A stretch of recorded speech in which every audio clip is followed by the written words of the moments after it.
Happy New Year, everyone, and happy Black History Month. Listen, I have been doing some projects around the house.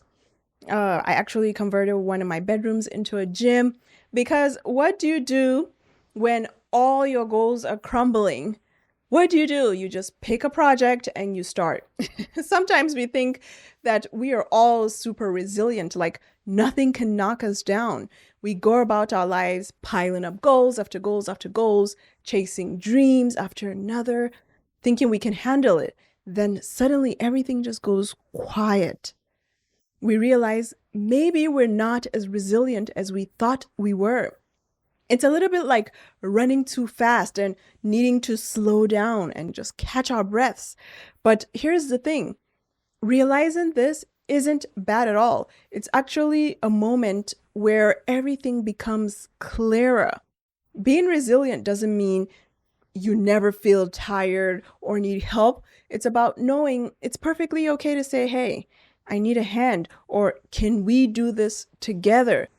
It also involves creating a culture where people feel supported and connected and empowered to face challenges together. Listen, No Common Measure is going to begin networking events around San Diego. We're going to begin to start having those events because I've been networking around San Diego for a while now. And they've been great. I've been meeting some awesome people. So I'll post those details about this on LinkedIn, and I'll have a sign up sheet as well because we don't want people showing up to disrupt the networking.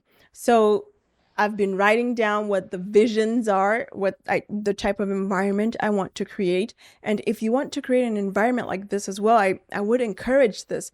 But I'll be sharing some of, my steps I believe will be valuable when you're creating an environment of supportive networking. It's open communication. The first one is just open communication, creating dialogue, creating a safe space where people can express their feelings, share their struggles, and communicate their needs without judgment.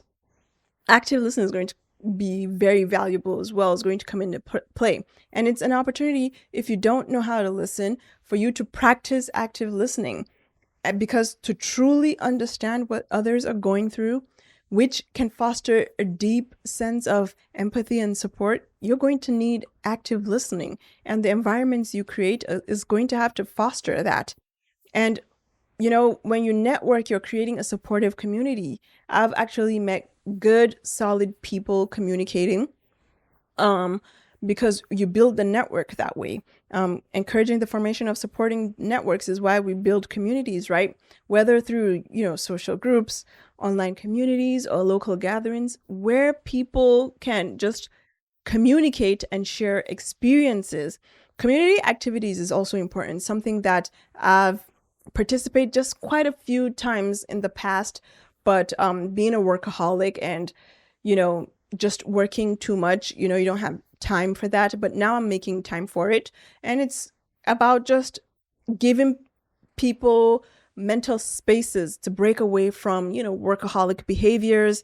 And, I was told that it helps to reduce insomnia. So I'm actually an insomniac. So everything I do, I'm trying to, minimize it. I'm actually diagnosed with insomnia, which is it's not weird. It's expected, seeing my schedule and how much I work. So one of the things that someone suggested was to participate in, community activities and to just make an effort to break away from the need to work constantly. So, and that's also why I'm very grateful for this podcast that I do, because without it, I would never have, been able to break away and just say, okay, we're going to go networking. Networking, well, you could work, you could work and work and work. So this is good for me. So another thing that I thought would be good was to emphasize, empathy and compassion in the groups that we're building, right? The environment that we're building. We're building an environment where empathy is valued as a strength. Workshops and training sessions that we're going to create are going to be centered around emotional intelligence. Listen, it's okay if you don't know about these things, but when you hear them, it's okay to research them and figure out how you can model certain behaviors like that. Why do we do this? Because we want to maintain peace in our communities. When we maintain peace in our communities, everybody flourishes. You know, the ground is fertile. The ground is fertile. Who says this? Anyway, you get what I'm saying. So we're just going to model compassion. We're going to lead by example, show compassion and understanding in our interactions, which can inspire others to do the same. And then we're going to celebrate collectively our wins and acknowledge our struggles. We're going to recognize our efforts, whatever they are. We're going to acknowledge them and celebrate not just individual achievements, but collective wins and efforts that contribute to community strength. And then we're just going to normalize our struggles, period. We're going to make it clear that everyone faces challenges, and struggling does not indicate weakness. This normalization, I believe, can encourage more people to seek support.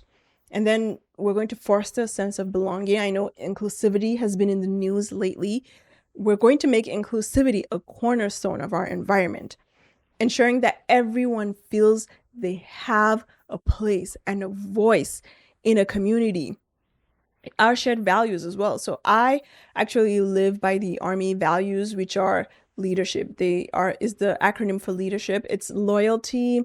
Well, I know that loyalty and integrity, if you don't have them, something about you dies. If people can't believe your words, right?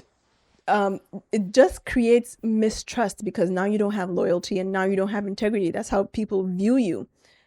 So back to the Army acronym is leadership, right? It's loyalty. It's duty, leader. S is selfless service, honor, I think, integrity, personal service or personal responsibility, one of them. But I believe that those values collectively add to, you know, our well-being and our resilience, and it supports others as well. Listen, creating an environment of shared resilience is about more than just facing challenges together. It's about building a community where every individual feels valued and they feel like they're part of something greater than themselves. And I think that through these steps, we can each nurture spaces that thrive on mutual support, empathy, resilience, making us all just stronger in the process. All right, I hope to see you guys in one of these networking events around San Diego. Bye.